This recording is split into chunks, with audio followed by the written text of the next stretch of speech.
छात्रों, आज के अपने इस वीडियो में हम अपने पिछले टॉपिक माइटोकॉन्ड्रिया पर ही चर्चा करेंगे, जिसमें हम माइटोकॉन्ड्रिया की संरचना के बारे में जानेंगे। अपने पिछले टॉपिक में हमने माइटोकॉन्ड्रिया क्या है, इसे माइटोकॉन्ड्रिया को पावर हाउस को कहते हैं, माइटोकॉन्ड्रिया संबंधित अन्य टर्मिनोलॉजी जैसे बायोप्लास्ट, फीलिया के बारे में चर्चा किया था। ठीक है, आज के इस वीडियो में हम इसकी संरचना के बारे में चर्चा करेंगे कि माइटोकॉन्ड्रिया संरचनात्मक रूप से कैसा होता है। अगर देखा जाए तो माइटोकॉन्ड्रिया की संरचना आपके सामने बना हुआ है, बोर्ड पे बना हुआ है। देखने पर अगर समान तौर पे जैसा बना है इस हिसाब से तो नहीं पता, लेकिन कहते हैं कि माइटोकॉन्ड्रिया की संरचना एक जूते के समान होती है। ठीक है, लेकिन बना नहीं है। एनसीईआरटी वाली बुक में कुछ जूते के समान संरचना को बताया गया है। हमने उस संरचना को कुछ इस प्रकार बताया, थोड़ा सा मॉडिफाइड करके बताया ताकि बनाने में सरलता रहे। बाकी भाग सारे वही हैं। क्या क्या पाए जाते हैं, आइए हम देखते हैं संरचना के बारे में। इससे पहले एक रिक्वेस्ट है कि इस चैनल पे जो लोग नए हैं, पहली बार हैं, वो इस चैनल को सब्सक्राइब करें और साथ ही में बेल आइकन दबाएं ताकि हमारे आने वाले वीडियो का नोटिफिकेशन आपको समय पर प्राप्त होता रहे, ताकि आपकी स्टडी लगातार जारी रहे। क्योंकि जो टॉपिक्स होते हैं हमारे क्रम बाई क्रम होते हैं। जैसे पिछले टॉपिक में हमने माइटोकॉन्ड्रिया के बारे में बताया, आज उसकी संरचना के बारे में बता रहे हैं, इसकी फंक्शंस के बारे में बताएंगे। इसके बाद अगला सेल ऑर्गेनेल्स कौन सा है वो क्रम से पढ़ेंगे तो ज़्यादा सही समझ में आता है। अगर आपका कोई एक वीडियो छूट जाता है, आपको नोटिफिकेशन नहीं मिलता, तो आपको कोई एक वीडियो छूट जाए तो आप स्टडी कंटिन्यू नहीं कर पाएंगे। इसलिए बेल आइकन दबाएं ताकि आने वाली वीडियो का नोटिफिकेशन मिलता रहे। ठीक है, आइए अपना वीडियो शुरू करते हैं। जानते हैं, हमने कहा कि माइटोकॉन्ड्रिया की संरचना जो है ये दोहरी भित्ति युक्त, मतलब इसमें दो भित्तियां होती हैं, एक और दो। दोहरी भित्ति युक्त एक प्रकार का कोशिकांग है और ये कोशिका के कोशिका द्रव अर्थात साइटोप्लाज्म में बिखरे हुए अवस्था में पाया जाता है। पादप कोशिका में इनकी संख्या कम, बल्कि जंतु कोशिका में ज्यादा होती है।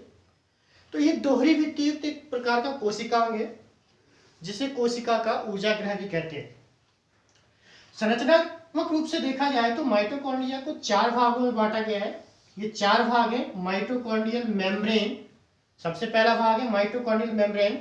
तो माइटोकॉन्ड्रियल मेम्ब्रेन की बात करते हैं तो ये जो सबसे बाहर का ये जो है 1 और 2 परतें बनी है। तो ये जो 2 परतें हैं इसे कहते हैं माइटोकॉन्ड्रियल मेम्ब्रेन। 1 2 हमने कहा दोहरी भित्ति युक्त है, तो ये जो चारों ओर की दोहरी भित्ति युक्त परत है इसे कहते हैं माइटोकॉन्ड्रियल मेम्ब्रेन। ठीक है, माइटोकॉन्ड्रियल मेम्ब्रेन कहा जाता है। इसकी अगर मोटाई की बात करते हैं तो ये 75 एंगस्ट्रॉम मोटी होती है। इन दोनों को लेके अगर देखा जाए तो 2 परतें होती है, दोनों के बीच की मोटाई होती है 75 एंगस्ट्रॉम की, और दोनों की मोटाई 75 एंगस्ट्रॉम की थी। और इनके बीच क्या होता है, जो गैपिंग होती है, ये जो गैप है इसका और इसके बीच जो गैप पाया जा रहा है, मतलब ये लाइन ऐसे है, तो इन दोनों के बीच का ये जो गैप है, इस गैप की जो चौड़ाई होती है, मोटाई तो हमने बता दी कितनी मोटी होती है, लेकिन जो चौड़ाई होती है वो चौड़ाई होती है कितनी, 60 से 100 एंगस्ट्रॉम की चौड़ाई होती है।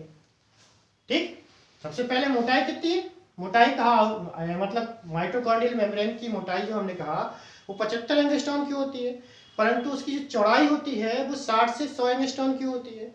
और इन दोनों के बीच, ये जो बीच में है, ये बीच की बात करते हैं 1 2, तो इन दोनों के बीच एक प्रकार का द्रव भरा होता है, जो क्या होता है, एक प्रकार कह सकते हैं कोएंजाइम होता है। एक द्रव के रूप में क्या पाया जाता है, कोएंजाइम पाया जाता है। ठीक है, तो माइटोकॉन्ड्रियल दोहरी भित्तिक संरचना है, जिसमें सबसे बाहर की ओर दोहरी भित्तिक संरचना पाई जाती है, जिसे माइटोकॉन्ड्रियल मेम्ब्रेन कहते हैं, जिसकी मोटाई 75 एंगस्ट्रॉम होती है और इनकी चौड़ाई क्या होती है, 60 से 100 एंगस्ट्रॉम की होती है, जिनके मध्य में कोएंजाइम भरे होते हैं। इसके बाद दूसरा भाग आता है माइटोकॉन्ड्रियल चैम्बर। माइटोकॉन्ड्रिया में कक्ष की बात करते हैं, तो माइटोकॉन्ड्रिया में 2 कक्ष स्पष्ट रूप से दिख रहे हैं। एक ये चैम्बर माइटोकॉन्ड्रियल मेम्ब्रेन के बाद का ये कक्ष, और दूसरा ये अंदर वाला कक्ष। ठीक है, जहां पे ये मैट्रिक्स भरा हुआ है, तो 2 कक्ष होते हैं, एक ये वाला और एक ये वाला।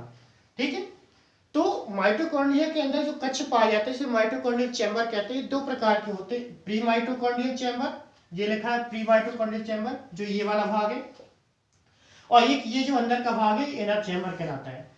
तो मतलब कहने का तात्पर्य है कि माइटोकॉन्ड्रिया में दो प्रकार के चैम्बर पाए जाते हैं। प्री माइटोकॉन्ड्रियल चैम्बर जो कह सकते हैं माइटोकॉन्ड्रियल मेम्ब्रेन के भीतर का भाग होता है, और इनर चैम्बर जो क्रिस्टी के अंदर का भाग होता है, कह सकते हैं कि मध्य का भाग होता है माइटोकॉन्ड्रिया के। ठीक है, अगर बात करें प्री माइटोकॉन्ड्रियल चैम्बर की, तो इसकी जो चौड़ाई होती है वो 60 से 80 एंगस्ट्रॉन की होती है। कितनी होती है? 60 से 80 एंगस्ट्रॉन की होती है। इसके बाद तीसरा भाग आता है क्रिस्टी, जो सबसे जरूरी भाग होता है। क्रिस्टी क्या है? क्रिस्टी को कहते हैं सबसे जरूरी भाग होता है, क्योंकि इनकी संख्या किसी भी माइटोकॉन्ड्रिया में जितनी अधिक होगी, उस माइटोकॉन्ड्रिया की क्रियाशीलता उतनी ही अधिक होगी। और क्रिस्टी कहलाते क्या है कि ये जो अंदर, ये जो इनर मेम्ब्रेन की बात आ रही है, तो इनर मेम्ब्रेन में जो ये है, तो ये इनर मेम्ब्रेन की बात आ रही है, तो इनर मेम्ब्रेन में जो ये उंगली के समान उभार पाए जा रहे हैं, ये ऊपर की ओर, ये अंदर की ओर, ये ऊपर की ओर, ये अंदर की ओर, ऊपर की ओर, अंदर की ओर, ये जो उंगली समान उभार पाए जा रहे हैं, ये कहलाती है क्रिस्टी। कहलाती है क्रिस्टी कहलाती है। और क्रिस्टी की आंतरिक सतह पर ये कहें तो ये क्रिस्टी की आंतरिक सतह पर क्या पाए जाते हैं? राइबोसोम पाए जा रहे हैं। क्रिस्टी की आंतरिक सतह पर क्या पाए जाते हैं? राइबोसोम पाए जाते हैं, और उंगली के समान जो उभार होते हैं वो क्रिस्टी कहलाती है। किसी माइटोकॉन्ड्रिया में क्रिस्टी की संख्या जितनी अधिक होगी, माइटोकॉन्ड्रिया की क्रियाशीलता उतनी ही अधिक मानी जाती है। इसके बाद चौथा भाग आता है माइटोकॉन्ड्रियल पार्टिकल, जिसे हम F1 पार्टिकल भी कहते हैं। ये है F1 पार्टिकल। F1 पार्टिकल की बात करते हैं तो F1 पार्टिकल क्या होते हैं कि समान तौर पे माइटोकॉन्ड्रिया की इनर मेम्ब्रेन से तात्पर्य ये अंदर वाली, ठीक है, ये आउटर है, ये इनर है।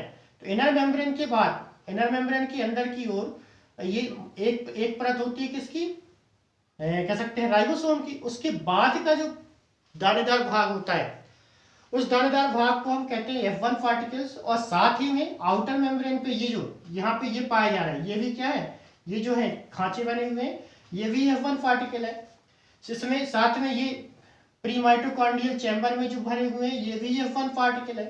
तो F1 पार्टिकल कह सकते हैं कि एक कण के समान संरचना होती है, जिनके बीच की दूरी, F1 पार्टिकल के बीच की दूरी की बात करें तो 100 एंगस्ट्रॉन होती है। मतलब एक कण दूसरे कण से 100 एंगस्ट्रॉन की दूरी पे होते हैं, और ये लगभग कितने होते हैं? 160 एंगस्ट्रॉन लंबे होते हैं अगर पार्टिकल की बात करें।